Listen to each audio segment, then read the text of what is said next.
السلام علیکم ناظرین، میرا نام شہریار شاہد ہے اور آپ دیکھ رہے ہیں میرا یوٹیوب چینل کہانی ہے۔ ناظرین، ملکی سیاسی پارہ بہت آئی ہے، کچھ 4-5 پولیٹیکل ہیپننگ ہوئی ہیں جس پہ ہم بات کریں گے۔ میرے ساتھ دو دوست موجود ہیں میرے، سید اظہر اور رضا حیدر۔ کچھ 4-5 ٹاپک ہیں جس پہ ہم ڈسکشن کریں گے۔ وہ ٹاپک کیا ہے؟ ایک تو جو بندر بانٹ ہوئی ہے، جو کابینہ کی تشکیل ہوئی ہے، اس میں بات کریں گے کہ کس کو کیا وزارت ملی، کس کو کیا وزارت نہیں ملی اور کیوں ملی اور کیسے ملی۔ اور اس کابینہ کے حوالے سے میں آپ کو یہ بھی بتاتے چلوں کہ اس کابینہ کی جو بندر بانٹ ہوئی ہے، جن کو وزارتیں ملی ہیں وہ آفیشلی ضمانت پہ، زیادہ سے زیادہ جو لوگ ہیں وہ آفیشلی ضمانت پہ رہا ہوئے ہیں ابھی، اور حد تو حد وزیر اعظم بھی جو ہے وہ بھی ضمانت پہ رہا ہوئے ہیں اور وہ ملک کے پرائم منسٹر ہیں ماشاءاللہ سے۔ اچھا، ایک تو یہ ایکٹنگ ہے، دوسری ایکٹنگ یہ ہے کہ وزیر اعظم کی آفیشیل پہلی دفعہ چیف آف آرمی اسٹاف سے ملاقات ہوئی آج۔ اچھا، چیف آف آرمی اسٹاف کے حوالے سے میں بتاتے چلوں، ان کے جو ٹرن اوور ہے اس میں یہ چوتھے وزیر اعظم ہیں۔ پہلے وزیر اعظم جو تھے وہ نواز شریف تھے، جنہوں نے chief of army staff general Bajwa صاحب کو اپوائنٹ کیا تھا۔ اس کے بعد پھر وہ نائل ہو گئے تھے، تو پھر شاہد خاقان عباسی آ گئے تھے، اس کے بعد پھر عمران خان آئے تھے۔ اب یہ چوتھے وزیر اعظم ہیں، شہباز شریف صاحب اور آرمی چیف صاحب ایک ہی ہیں، لیکن وزیر اعظم یہ چوتھے ہیں۔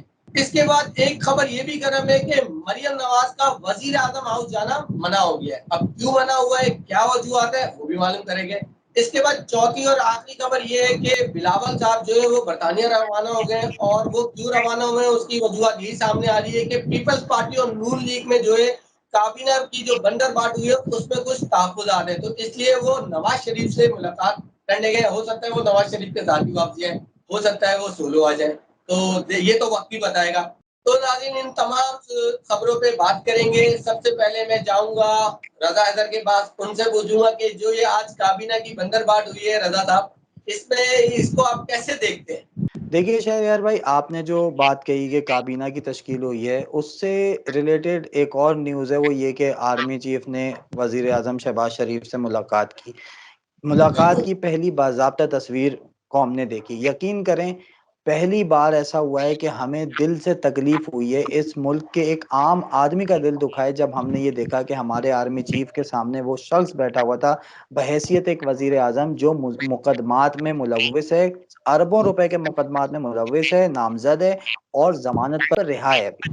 یعنی دنیا کی نمبر 1 فوج، دنیا کی طاقتور ترین فوج، دنیا کی مانی ہوئی فوج، پاکستان کی وہ فوج کہ جس نے اس دہشت گردی میں فتح حاصل کی جس میں ریاستیں ٹوٹ گئیں، ناکام ہو گئیں، بہت ساری ریاستیں اسی دہشت گردی کی نظر ہو گئیں۔ اس فوج کا سربراہ جس وزیر اعظم سے مل رہا ہے، وہ وزیر اعظم ضمانت پر رہا ہے۔ مطلب یہ دیکھ کر تو ہمارے سر شرم سے جھک گئے۔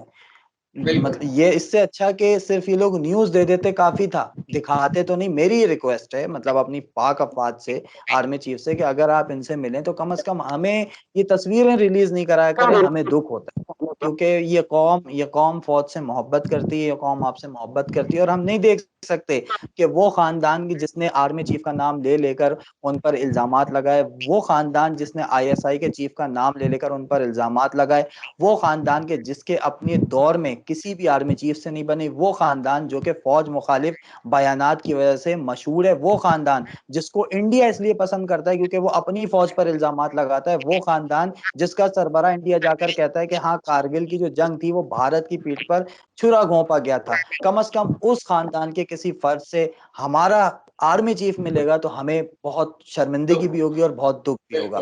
دوسری بات، آپ نے یہ کہا کہ جی یہ کابینہ تشکیل پائی ہے، دیکھیں عارف حمید بھٹی کے مطابق کابینہ تشکیل نہیں پانی تھی۔ مطلب اتنے ان میں اختلافات تھے، اتنے ان میں مسائل تھے کہ یہ لوگ لڑ رہے تھے، لیکن پھر ان کو کوئی کال گئی، کسی نے رابطہ کیا ان سے، اور ایک دن کے اندر کابینہ تشکیل پا گئے۔ اور اس میں بھی بہت سارے اعتراضات ہیں، کیونکہ پیپلز پارٹی، جہاں تک یہ خبریں آ رہی ہیں کہ پیپلز پارٹی کو وہ وزارتوں سے زیادہ پنجاب کی وزارتیں لینے میں، پنجاب میں دلچسپی ہے، تو وہ چاہتے ہیں کہ ہمیں پنجاب کی گورنرشپ مل جائے یا ایسی آئینی وزارتیں مل جائیں کہ جس کے بعد پیپلز پارٹی اگلے الیکشن میں اپنی پنجاب کے اندر سیٹیں مضبوط کر سکے، تو اس لیے ان میں اختلافات ہیں۔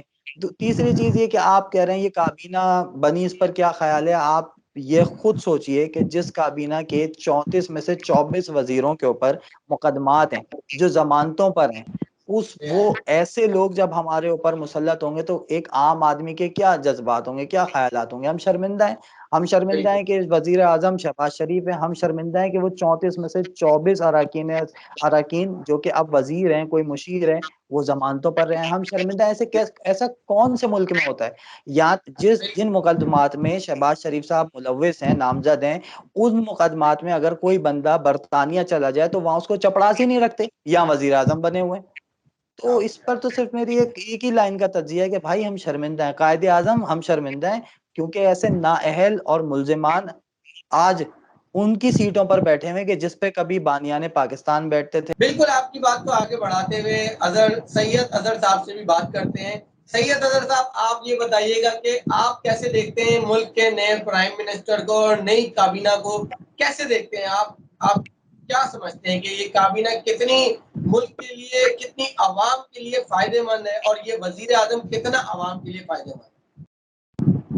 یہ کابینہ جو تشکیل پائی ہے یہ بالکل جمہوری تقاضوں کو مد نظر رکھتے ہوئے تشکیل پائی گئی ہے, اور ان میں جو کابینہ میں جو وزیر بنائے گئے ہیں وہ انتہائی پاک کردار اور شریف النفس لوگ موجود ہیں اس کابینہ میں. میرے فاضل دوست کو جو ہے وہ بانی ہے, اور مقدمات جو ہے پاکستان میں جمہوریت کا حسن ہی مقدمات ہے بھائی. تو وہ تو مقدمات میں جو ہے وہ ضمانتوں پر ہیں, تو مطلب کہ وہ جمہوریت کے چیمپئن ہیں, جبھی تو وہ اعلیٰ وزارت و فائز ہیں. اور جبھی جو ہے آج وہ وزیر اعظم شہباز شریف جو ہے وہ ایک اچھے ایڈمنسٹریٹر ثابت ہوئے ہیں, جنہوں نے پنجاب کی تقدیر کو بدل کے رکھ دیا. پنجاب لاہور خصوصاً میں کتنی توجہ دی, اورنج لائن وہاں چل گئی, میٹرو بسز وہاں چل رہی ہیں. تو بندہ وہ ایک واحد وزیر اعظم آپ کے ملک میں آیا ہے جو مرغے کی اذان دینے سے پہلے اڑ جاتا ہے. مرغے بولتا ہے کہ اڑ جا بھائی, اذان دے لے. ٹھیک ہے, تو مطلب کہ اتنا شہباز اسپیڈ صاحب جو ہیں, جو ملک کو ترقی کی راہ میں گامزن کرنے کے لیے آئے ہوئے ہیں. ایون کہ جب ان کی حکومت تشکیل پائی تھی, جب وزیر اعظم مطلب کہ وہ جب وہ طریقے عدم اعتماد کامیاب ہوئی تھی, تو D G S P R نے کہا تھا کہ ملکی معیشت اب استحکام کی جانب گامزن ہے, کیونکہ ڈالر جو ہے مزید نیچے آ رہا تھا. اب ڈالر جو ہے وہ مزید اوپر جانا شروع ہو گیا. تشکیل پاتے ہی جو ہے کابینہ آج ڈالر مہنگا ہو گیا. اس پہ کسی نے کوئی بیانات نہیں دیے. مستحکم معیشت کی طرف کہاں گئے؟ تو لہٰذا جمہوریت میں یہ جو بھی کچھ ہو رہا ہے یہ عین جمہوری ہے. لیکن میرے اختلافات ہیں کچھ یہ وزیر اعظم صاحب سے, کہ میں چاہ رہا تھا کہ وزیر دفاع جو ہے وہ علی داور کو علی وزیر کو ہونا چاہیے تھا. محسن داور کو جو ہے ایک اہم وزارت سونپی جانی چاہیے. یہ میرا ایسا ماننا ہے, کیونکہ جب سبھی ماشاء اللہ سے جب جمہوریت کے چیمپئن جب اتنی اہم وزارتوں میں فائز ہیں, تو ان کے وزارتیں بھی ان کو بھی وزارتیں دینا جو ہے وہ بالکل ان کو دینی بنتی ہیں وزارتیں. آپ کے خیال سے تو پھر تو الطاف حسین کو بھی پاکستان آ جانا چاہیے اور کوئی وزارت دینی نہیں چاہیے. بالکل الطاف حسین کو جو ہے پاکستان آ جانا چاہیے. نہ صرف آ جانا چاہیے تھا, میں تو چاہوں گا کہ گورنر سندھ نامزد کر دیں ان کو اگلا, کیونکہ اس ملک میں جو ہو رہا ہے نا, وہاں جو اس ملک میں جو کچھ ہو رہا ہے نا, جمہوریت کا حسن یہی ہے. تو جمہوریت میں جب ایسے حسین چہرے ہوں گے تو جمہوریت کیسے پھل پھولے گی نہیں؟ تو جمہوریت جو ہے ماشاء اللہ ایک پوری خوبصورت ایک خوبصورت چیز ہے. جمہوریت جو ہے وہ جمہور ہم جیسے جمہور کے لیے نہیں ہے. جمہوریت جو ہے وہ ان جیسوں کے لیے ہی جو اس ملک پہ جو ہے ہمارے حکمران ہیں, جمہوریت ان کے لیے ہی. اظہر بھائی, آپ کا پوائنٹ آ گیا. میں رضا بھائی کی طرف جاتا ہوں. رضا, مجھے آپ سے یہ جاننا ہے کہ سازش اور مداخلت میں فرق کیا ہے؟ دیکھیے شہریار بھائی, اظہر بھائی نے بہت اچھی باتیں کی. پہلے تو میں اس پہ تھوڑی سی بات کروں گا. جس طرح کی ہمارے اس معاشرے پر جمہوریت مسلط کی گئی ہے, اس حساب سے تو یہ چہرے بھی آئیڈیل ہیں, اور یہ قانون بھی جو بنائیں گے وہ بھی آئیڈیل ہیں. آپ کہہ رہے ہیں عوام کو انہوں نے کیا دینا ہے, عوام کو انہوں نے کیا دیا. میں آپ کو بتاتا ہوں عوام کو کیا دیا انہوں نے آتے کے ساتھ ہی. جب سے ان کی حکومت بنی تو احتساب عدالتوں نے 103 ملزمان کے خلاف مقدمات ختم کر دیے. نیب راولپنڈی کے 25 ارب روپے مالیت کے ریفرنسز ختم ہو گئے, جس میں سابق وزیر اعظم شوکت عزیز, سابق سیکورٹی پانی اور شاہد رفیق بھی بچ نکلے. دواؤں کی قیمتوں میں مصنوعی اضافے کے ملزم سابق سیکریٹری قانون ارشد فاروق بھی بری ہو گئے. تو یہ جو جس طرح کی جمہوریت ہے اس طرح کے قانون بنیں گے اور اسی طرح کے ریلیف ملیں گے. یہ عام آدمی کو ریلیف نہیں ملے گا, یہ اسی طرح کے ریفرنسز ختم ہوں گے, نیب کو بند کر دیا جائے گا, قانون ایسے بنائے جائیں گے کہ کوئی پوچھ نہ سکے بھائی آپ اگر جرم کر رہے ہو, وائٹ کالر کرائم کر رہے ہو, تو اس پر انویسٹیگیشن ہی نہ ہو سکے. اس قسم کے قانون بنائیں گے, کیونکہ ہماری یہاں جمہوریت کا تصور ہی یہی ہے. دوسری چیز آپ نے کہا سازش اور مداخلت, تو میرے بھائی یہ ایک دوسرے سے جڑے ہوئے ہیں, کنیکٹڈ ہیں. ان کا تعلق ایک دوسرے سے بالکل ویسا ہی ہے جیسا نواز شریف کا کرپشن سے, شہباز شریف کا کمر کے درد سے, مریم کا جعلسازی سے, آصف زرداری کا ایان علی سے, اور اسی طرح کا وزیر اعلیٰ سندھ کا فیک اکاؤنٹ اسکینڈل سے. مجھے بتائیں, پہلے آپ مداخلت سے پہلے ہمیشہ سازش ہی تیار کی جاتی ہے. انڈیا نے سازش کی, اس کے بعد بنگلہ دیش میں مداخلت کی. جو سقوط ڈھاکہ ہوا, پہلے سازش تیار کی گئی, پھر مداخلت کی, فوجیں داخل کی. اسی طرح سے امریکہ نے جس ملک پر حملہ کیا اس سے پہلے ایک سازش تیار کی, اس سازش کی بنیاد پر اس ملک میں حملہ کیا. عراق میں حملہ کرنے سے پہلے اس نے سازش بنائی کہ عراق میں ایٹمک ہتھیار ہیں, ان کو تلف کرنا ہے. اس بنیاد پر اس نے مداخلت کر دی. پھر کیا ہوا, اس میں کوئی ایٹمک ہتھیار نہیں نکلے, عراق بھی تباہ ہو گیا. اسی طرح سے پاکستان میں مداخلت کرنے کے لیے امریکہ اور انڈیا نے ایک سازش بنائی, تیار کی, کہ جس کے مطابق پاکستان کو دہشت گردوں کی پناہ گاہ ڈکلیئر کیا گیا. اور تاریخ کی سب سے بڑی پاکستان میں مداخلت کی گئی کون سی, ڈرون حملے کیے گئے, آپ کی خود مختاری کے خلاف تھا. پہلے سازش کی جاتی ہے پھر مداخلت کی جاتی ہے, تو یہ تو ایک دوسرے کے ساتھ کنیکٹڈ ہیں. اسی طرح سے اگر وزیر اعظم صاحب کہہ رہے ہیں کہ سازش کی گئی اور یہ D G I S P R کہہ رہے ہیں کہ مداخلت ہوئی, تو اس میں تو یہ تو اور زیادہ سنگین بات ہے کہ سازش پہلے تیار کی گئی, پہلے وہاں میٹنگز ہوتی رہیں, پہلے یہاں سے جا کر کسی نے وہاں میٹنگز کی, زوم پر میٹنگز ہوئی, اسکائپ پر نواز شریف صاحب سے میٹنگز ہوئی, پاکستان کے دشمنوں کے ساتھ میٹنگز کی انہوں نے, بھارتی سفارتکار کے ساتھ میٹنگز کی انہوں نے. جب سازش تیار ہوئی تو پھر یہ مداخلت آپ دیکھ رہے ہیں ہمارے وزیر اعظم جو ابھی شہباز شریف صاحب ہیں. تو سازش اور مداخلت ایک دوسرے سے بالکل کنیکٹڈ.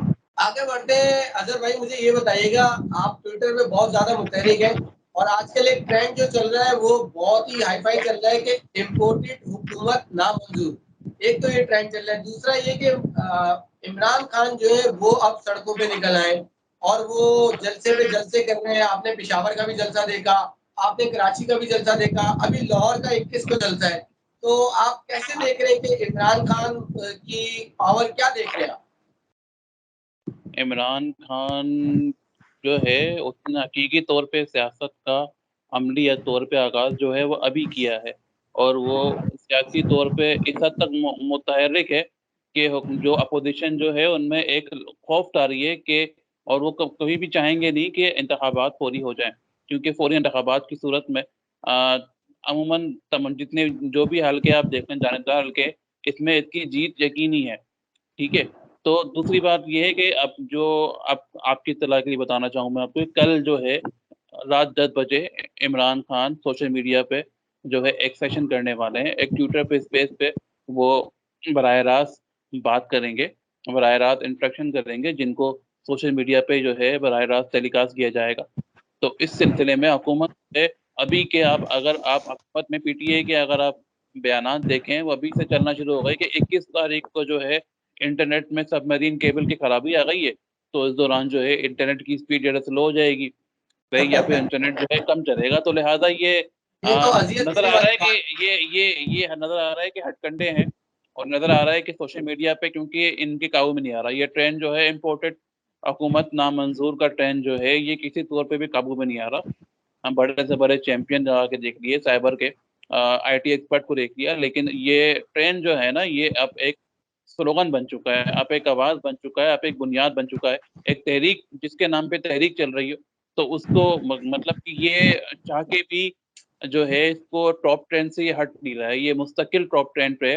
اور دوسری بات میں آپ کو ایک اطلاع دیتے چلوں کہ ابھی کچھ ہی دنوں کے اندر جو جس کا نام, جس سفیر کا نام آ رہا تھا, امریکی سفیر کا, جس نے جو ہے جو پاکستان کو جو ہے دھمکی دی تھی عمران خان کو ہٹانے کے حوالے سے, تو اس کے حوالے سے ابھی کچھ چینل جو ہیں وہ اس کو باضابطہ طور پہ سرٹیفکیٹ جاری کریں گے, ان کو کریکٹر سرٹیفکیٹ جاری کریں گے کہ یہ انتہائی شریف النفس اور دھیمے لہجے کا انسان ہے, کیونکہ یہ اس بیانیے کو ختم کرنا ہے کہ یہ سازش کوئی نہیں ہوئی, یہ عمران خان کا خود کا بنایا ہوا خود ساختہ بیانیہ ہے, اور اس میں کوئی حقیقت نہیں ہے، اور اس کے لیے کام جو ہے وہ تیزی سے جاری ہے، اور آنے والے دنوں میں آپ دیکھیں گے کہ اس حوالے سے مزید انکشافات بھی سامنے آئیں گے اور اس کو کلین چٹ مل جائے گی۔ بالکل رضا، اب میں آپ سے آخری سوال پوچھوں گا، پھر میں آپ دونوں سے اجازت چاہوں گا۔ سوال یہ کہ آپ نے دیکھا مولانا صاحب، بلاول صاحب اور مریم صاحبہ، انہوں نے پی ڈی ایم کی تحریک شروع کی تھی، اس کے بعد کیا ہوا تھا، مولانا صاحب کے ساتھ ان دونوں جماعتوں نے ہاتھ کر دیا تھا۔ پھر ابھی اگر موجودہ سچویشن کی بات کی جائے، پھر یہ دوبارہ مل بھی گئے تھے، لیکن ابھی موجودہ سچویشن کی بات کی جائے تو سین یہ ہے کہ پیپلز پارٹی اور مسلم لیگ نون کے اندر وزارتوں کے حوالے سے کچھ معاملات طے نہیں ہو پا رہے ہیں، اور مولانا صاحب کے بھی کچھ اعتراضات ہیں۔ ان کا کہنا ہے کہ ارلی الیکشن کرائے جائے، کیونکہ ان کے بھی کچھ تحفظات ہیں۔ تو آپ کو کیا لگ رہا ہے کہ دوبارہ ان کے اندر کچھ اختلافات کی بو نظر آ نہیں رہی کیا آپ کو؟ اور کیا آپ کو لگتا ہے کہ 1-1.5 سال بھی چلا پائیں گے ایک ساتھ؟ ابھی سے ہی اختلافات شروع ہو گئے۔ دیکھیے شہریار بھائی، آذر بھائی کی بات سے شروع کروں گا۔ انہوں نے کہا کہ عمران خان کو حقیقی طور پر سیاست اب کرنا آئی ہے، تو میں آپ کو ہی بتاؤں کہ دیکھیں، شعور جب سب سے زیادہ مشکل کام ہوتا ہے معاشرے میں، معاشرے کو شعور دینا۔ آپ اپنے ایک عام فرد کو ایک باشعور بنائیں، سب سے مشکل کام ہے۔ اس ملک کی جمہوریت نے عوام کو کچھ بھی نہیں دیا، یا جو کچھ بھی دیا لیکن شعور نہیں دیا۔ کچھ چیزیں دی، کھایا لگایا، جو بھی تھوڑے بہت آدھے ادھورے منصوبے دیے 10 سالوں میں، ان دو خاندانوں نے شعور نہیں دیا۔ کیوں؟ انہیں پتہ تھا اگر شعور آ جائے گا تو انسان، عام آدمی سوال کرے گا، اگر سوال کرے گا تو اسے جواب نہیں ملے گا، جواب نہیں ملے گا تو پھر وہ ریزسٹ کرے گا۔ آج کیا ہو رہا ہے، عمران خان نے بھلے سیاست نہ سیکھی، کچھ نہ سیکھی، لیکن اس عام آدمی کو شعور دے دیا ہے۔ آپ پوچھیں کسی سے جا کر بھائی آپ کا مسئلہ کیا ہے، وہ کہے گا ہمیں غلامی قبول نہیں ہے، ٹھیک ہے؟ وہ یہ نہیں کہے گا ہماری روٹی کا مسئلہ، ہمارے کپڑے کا مسئلہ، ہمارے مکان کا مسئلہ۔ سندھ میں آ جائیں آپ، یہی مسئلہ ہے، اور میرے خیال سے اگلے 10 سال یہی روٹی کپڑا مکانی مسئلہ رہے گا، سب جانتے ہیں۔ پنجاب میں کیا ہوگا یہ بھی سب جانتے ہیں کہ وہ یہ آ جائیں گے شہباز شریف وزیر، یہ نواز شریف، اس کے بعد کیا چلتا رہے گا، وہی گلو بٹ کلچر سیاست۔ اسی طرح سے ابھی بھی انہوں نے، جیسے آپ نے کہا اپنے عہدوں میں، انہوں نے کیا عوام کو کوئی ریلیف دیا؟ عہدے، بس عہدوں پر لڑائی، مجھے یہ وزارت دے دو، مجھے صدر بنا دو، مجھے وزیر اعظم بنا دو، مجھے وزیر داخلہ بنا دو۔ بلاول بھٹو جو آپ کہہ رہے ہیں برطانیہ گئے تو اسی بات پہ لڑنے یا صلح کرنے یا نیگوسیشنز کرنے گئے نا، کہ مجھے کون سی وزارت ملے۔ تو ان کا تو کوئی عوام سے لینا دینا نہیں ہے۔ مسئلہ یہ ہے کہ اب عوام یہ بات سمجھ گئے ہیں، عوام یہ بات جان گئے ہیں کہ یہ لوگ آئے اپنے لیے، اور انہوں نے جو کرنا ہے وہ اپنے لیے کرنا ہے۔ رہ گئی مولانا صاحب کی بات، تو دیکھیں ان نیچرل اتحاد ہے، یہ کوئی نیچرل اتحاد نہیں ہے۔ مولانا صاحب بے نظیر بھٹو کو کہتے تھے کہ عورت کی حکمرانی قبول نہیں ہے، اسلام میں جائز نہیں ہے۔ مولانا صاحب، ان کے والد نے بے نظیر بھٹو یعنی ذوالفقار بھٹو، بے نظیر بھٹو کے والد یعنی ذوالفقار بھٹو کی حکومت گرائی تھی۔ نواز شریف صاحب بے نظیر بھٹو کو ان لوگوں کتے، انگریزوں کے کتے نہلانے والا کہتے تھے۔ شہباز شریف صاحب زرداری صاحب کو لڑکانے کی، سڑکوں پر گھسیٹنے والا کہتے تھے۔ اسی طرح سے زرداری صاحب کہتے تھے ضیاء الحق کا بیٹا ہے، ایسا ہے، جو بھی ہے۔ دیکھیں یہ ان نیچرل اتحاد ہے، اور اگر یہ 1-1.5 سال بعد الیکشن میں جائیں گے تو یہ کس سلوگن کے ساتھ جائیں گے؟ بہت بہت شکریہ آپ دونوں مہمانوں کا۔ اسی کے ساتھ مجھے دیجیے اجازت، انشاءاللہ تعالی زندگی رہی تو پھر ملاقات ہوگی۔ اللہ نگہبان۔